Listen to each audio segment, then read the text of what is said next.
आज की कहानी मुंबई की है।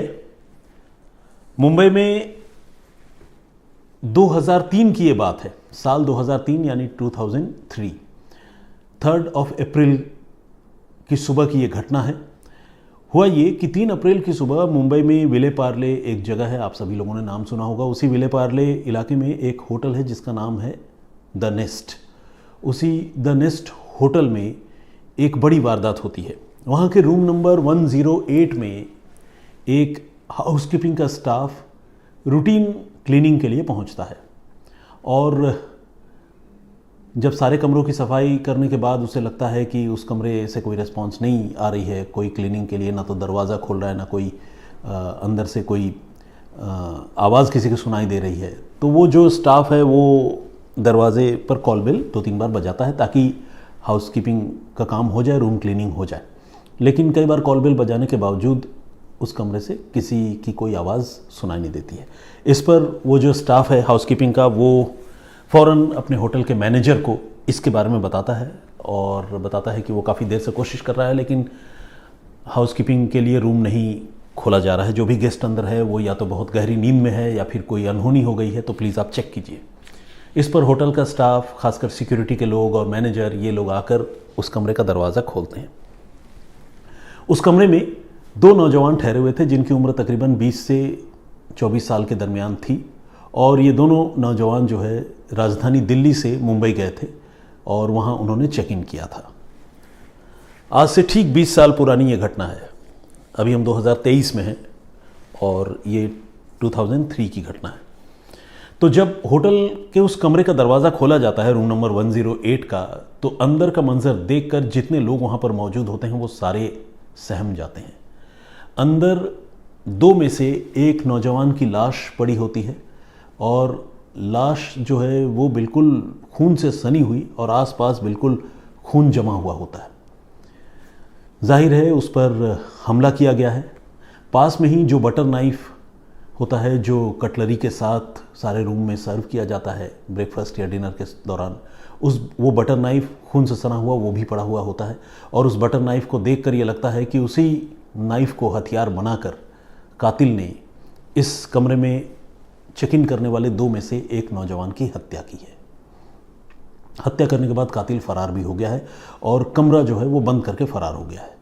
अब 2 लोग अगर एक कमरे में ठहरे हों, एक का कत्ल हो जाए, दूसरा नदारद हो, उसके बारे में किसी को कुछ पता ही न चले, तो आप समझ सकते हैं कि इस कत्ल के पीछे कौन हो सकता है। होटल वालों को भी ये बात समझने में देर नहीं लगती है। वो फ़ौरन मुंबई पुलिस को इसके बारे में जानकारी देते हैं और मुंबई पुलिस की एक टीम मौके पर आकर बहुत बारीकी से मौका वारदात का मुआयना करती है, डेड बॉडी को रिकवर करके पोस्टमार्टम के लिए भेजती है और इसके साथ ही मामले की तफ्तीश शुरू कर दी जाती है। कुल मिलाकर सरसरी तौर पर अगर मैं कहूँ तो ये एक मर्डर का मामला है जिसमें 2 गेस्ट में से एक गेस्ट की हत्या हो चुकी है और दूसरा गेस्ट जो है वो सस्पेक्टेड किलर है, कातिल है, और वो उस रूम से या उस होटल से भाग चुका है, गायब हो चुका है। मरने वाले नौजवान की पहचान जो है दीपक उर्फ देवा मुनव्वर राठौर के तौर पर होती है और देवा मुनव्वर राठौर बेसिकली दिल्ली का ही रहने वाला बताया जाता है, जिसकी उम्र हत्या के वक्त या उसकी मौत के वक्त तकरीबन 23 साल की थी और वो दिल्ली के one of the poshest area जिसे सुंदर नगर के नाम से जानते हैं, सुंदर नगर का रहने वाला था। वो बेसिकली एक गारमेंट बिजनेसमैन भी था, यानी कपड़ों का कारोबार भी करता था। और जब पुलिस की छानबीन आगे बढ़ी तो पता चला कि वो छुट्टियां मनाने के इरादे से और साथ ही एक बिजनेस ट्रिप में भी वो मुंबई गया था। यानी मुंबई में उसे कुछ कपड़ों की ख़रीदारी करनी थी अपने बिज़नेस के पॉइंट ऑफ व्यू से और साथ ही उसे थोड़ा अच्छा वक्त भी गुजारना था।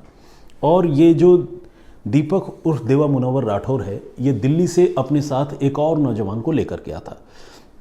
इस नौजवान को वैसे तो आप दीपक का दोस्त कह सकते हैं, लेकिन एग्जैक्टली ये दोनों दोस्त नहीं थे, क्योंकि जो दूसरा नौजवान उसके साथ गया था उसकी भी पहचान हुई।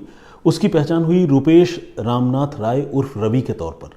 तो ये जो रुपेश है ये बेसिकली दीपक को दिल्ली में गाड़ी चलाना सिखाता था, यानी आप व्हीकल ट्रेनर कह लें या ड्राइविंग ट्रेनर कह लें, वो इस तरह से काम करता था। और जब दीपक को मुंबई जाने का सूझा, उसे लगा कि मुंबई मुझे जाना चाहिए छुट्टियों में और कुछ बिजनेस ट्रिप में, तो उसने फिर तय किया कि वो रुपेश को भी अपने साथ लेकर जाएगा। और इस तरह से ये दो लड़के दिल्ली से मुंबई पहुंचे थे और उन्होंने विले पार्ले के उसी द नेस्ट होटल में चेक इन किया था। चेक इन उन्होंने एक रोज़ पहले यानी 2 अप्रैल 2003 को उन्होंने उस होटल में चेक इन किया था और 3 अप्रैल 2003 की सुबह को दीपक की हत्या हो चुकी थी और उसकी लाश उस कमरे से बरामद की गई। अब पुलिस ने जब छानबीन शुरू की तो ऑब्वियसली, जैसा कि मैंने आपको बताया कि ये एक ओपन एंड शट केस था और रुपेश की तलाश पुलिस जो है पहले ही दिन से करने लगी। पुलिस ने रुपेश का पता निकाला और दिल्ली में जो उसका एड्रेस था उस एड्रेस पर मुंबई पुलिस की एक टीम ने दबिश दी। लेकिन जाहिर है, अगर मान लीजिए रुपेश ने ही कत्ल किया है जैसा कि इस पूरे सीन ऑफ क्राइम को देखने से लगता था, तो फिर कातिल अपने घर में रुककर पुलिस वालों का इंतज़ार तो करेगा नहीं। तो रुपेश दिल्ली के अपने लोकल एड्रेस से या लोकल ठिकाने से वो गायब हो चुका था, फरार हो चुका था। अब पुलिस ने उसके बारे में और जानकारी जुटाने की शुरुआत की। दीपक के परिवार वालों से भी पुलिस ने कांटेक्ट किया और रुपेश के बारे में जो और जानकारी पुलिस को मिली वो पता चला कि रुपेश बेसिकली रहता तो बेशक दिल्ली में था, लेकिन दिल्ली का रहने वाला नहीं था, बल्कि वो रहने वाला था मुजफ्फरपुर, बिहार का। मुजफ्फरपुर में एक गांव है जिसका नाम है भरथुआ। उसी भरथुआ गांव से उसका ताल्लुक़ था और रुपेश जो है पिछले कई सालों से दिल्ली में ही रहकर जो है कामकाज किया करता था। और इस बार उस पर इल्ज़ाम लगा था कि उसने मुंबई में हत्या की है और वहाँ से वो गायब हो गया है। तो पुलिस की एक टीम जो है इस कत्ल की घटना के बाद रुपेश को तलाशती हुई बिहार के मुजफ्फरपुर ज़िले के भरथुआ गांव भी पहुंची। वहां रुपेश के परिवार के लोग तो मिले ज़रूर, लेकिन रुपेश का कोई पता ठिकाना उस गांव से या उसके घर वालों से पूछताछ करने के बावजूद पुलिस को नहीं मिल पाया। इस बीच पुलिस लगातार तफ्तीश करती रही, रुपेश को तलाशती रही, लेकिन लाख कोशिश करने के बावजूद रुपेश न तो मुंबई में मिल रहा था, न दिल्ली में मिल रहा था और न ही बिहार में मिल रहा था। तो पुलिस के लिए एक तरह से रुपेश जो है, या आप कह लें कि दीपक मर्डर केस का जो एक्यूज्ड है, वो एक तरह से एक छलावा बन चुका था, एक पहेली बन चुका था जिसे पुलिस किसी भी कीमत पर पकड़ नहीं पा रही थी। इस तरह धीरे धीरे दिन, महीने, साल गुजरते रहे और आपको जानकर हैरानी होगी कि पिछले 20 सालों में मुंबई पुलिस की टीम ने कम से कम 15 बार बिहार का चक्कर लगाया और बिहार के मुजफ्फरपुर के भरथुआ गांव में जाकर रुपेश के बारे में जानकारी जुटाने की कोशिश की।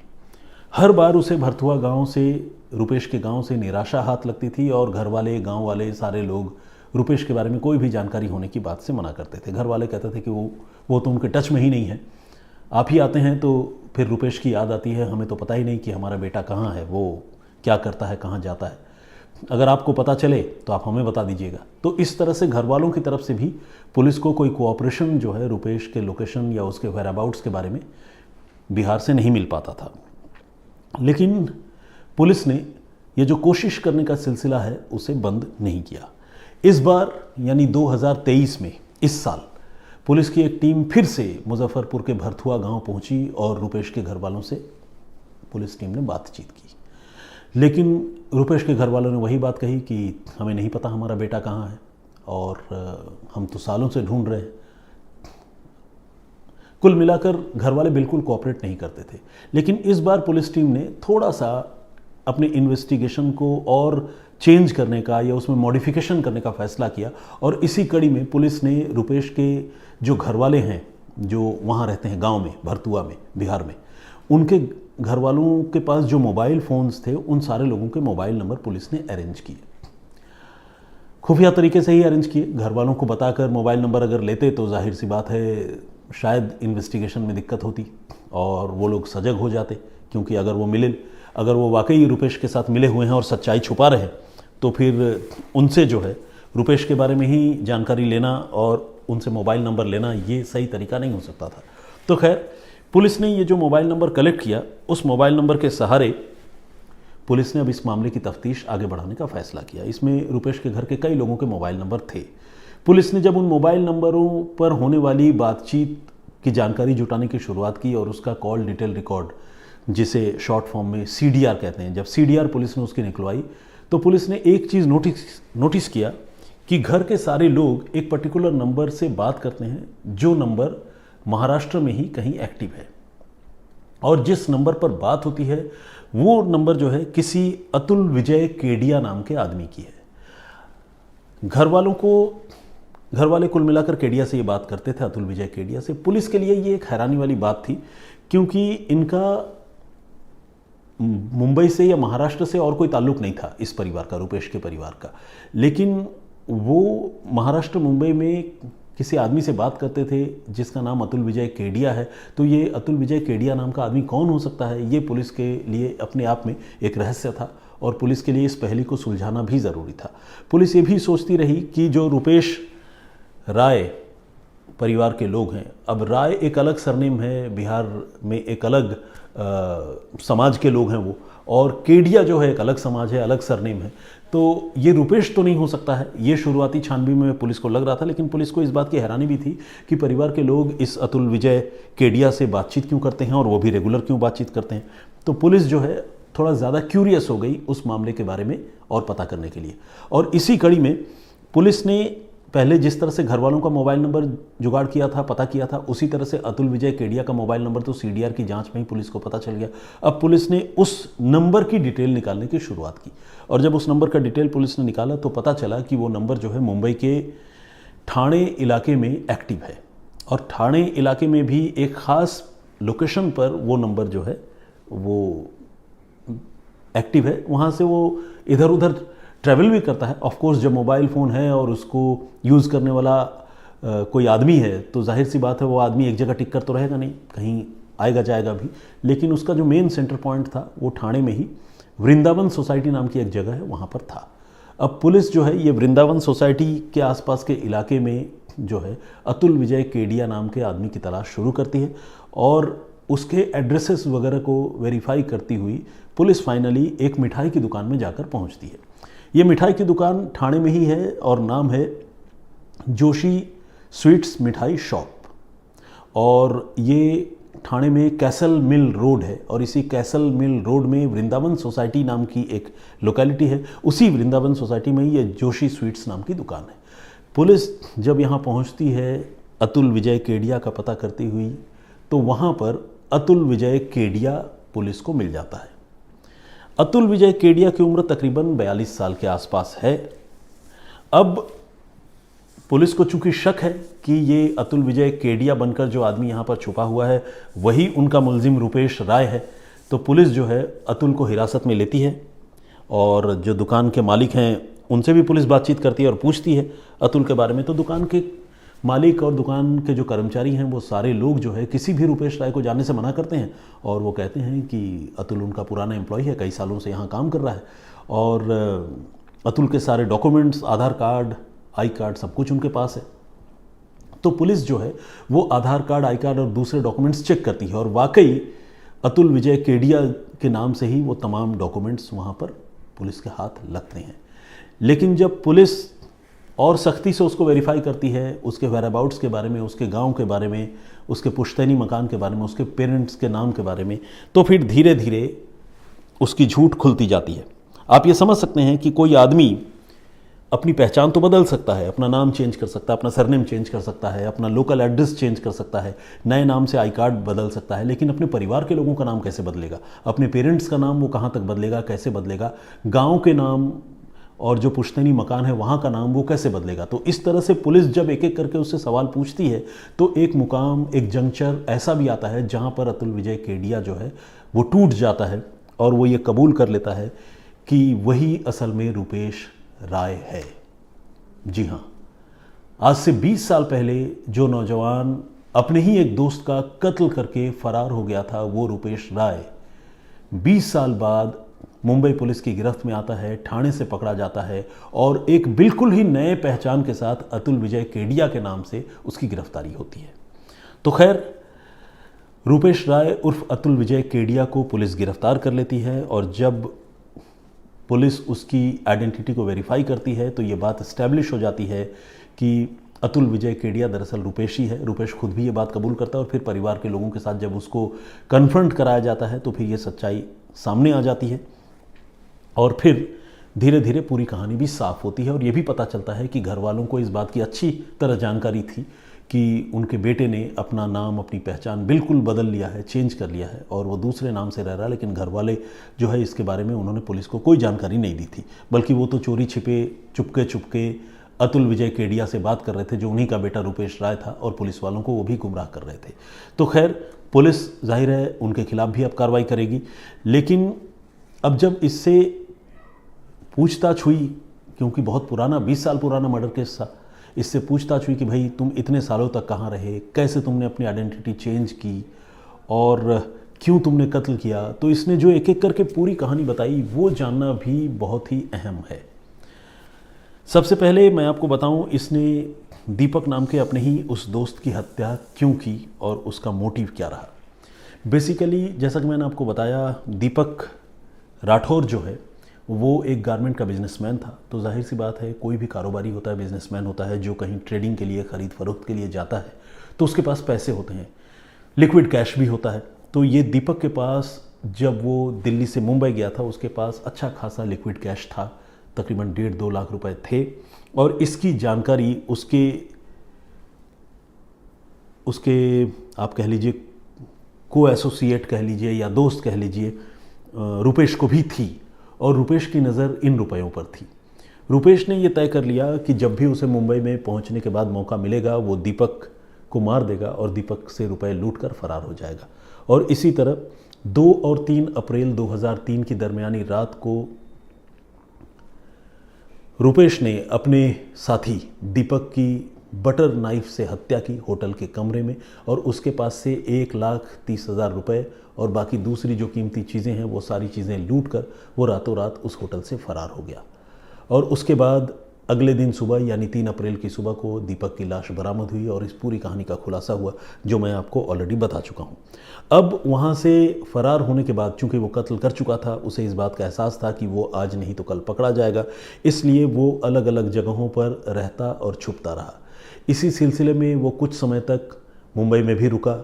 मुंबई में रुकने के बाद वो गोवा गया। गोवा में वो एक टूरिस्ट गाइड के तौर पर काम करता रहा। फिर कुछ समय तक वो झारखंड गया।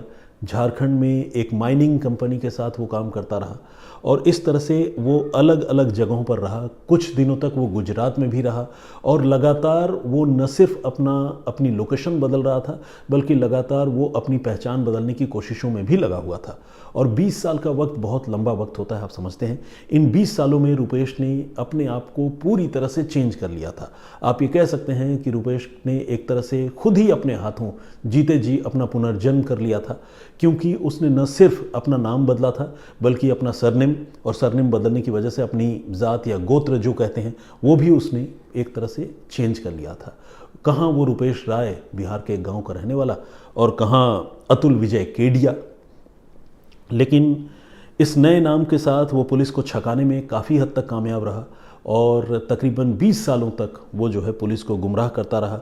घर वाले भी इसमें उसका साथ देते रहे, लेकिन पुलिस की जो रिलेंटलेस एफर्ट है, यानी अनथक प्रयास जो पुलिस का रहा, उस प्रयास की बदौलत आखिरकार इस रुपेश राय उर्फ अतुल विजय केडिया नाम के कातिल को पुलिस ने 20 सालों के बाद गिरफ्तार कर लिया। जब उसने अपने साथी दीपक उर्फ देवा मुनव्वर राठौर की हत्या की थी, तब उसकी उम्र जो है, रुपेश की उम्र यानी कातिल की उम्र 23 साल की थी। और आज जब पुलिस ने उसे गिरफ्तार किया है तो वो 43 ईयर्स का है, यानी एक मैच्योर मैन बन चुका है, एक नौजवान लड़के से तब्दील होकर बदलकर उम्र के साथ। तो ये थी पूरी कहानी, जिसमें मुंबई पुलिस की इन्वेस्टिगेशन की दाद देनी होगी। देर से ही सही पुलिस ने उसे गिरफ्तार कर लिया और अब उसे कड़ी सज़ा मिलेगी, ऐसी उम्मीद की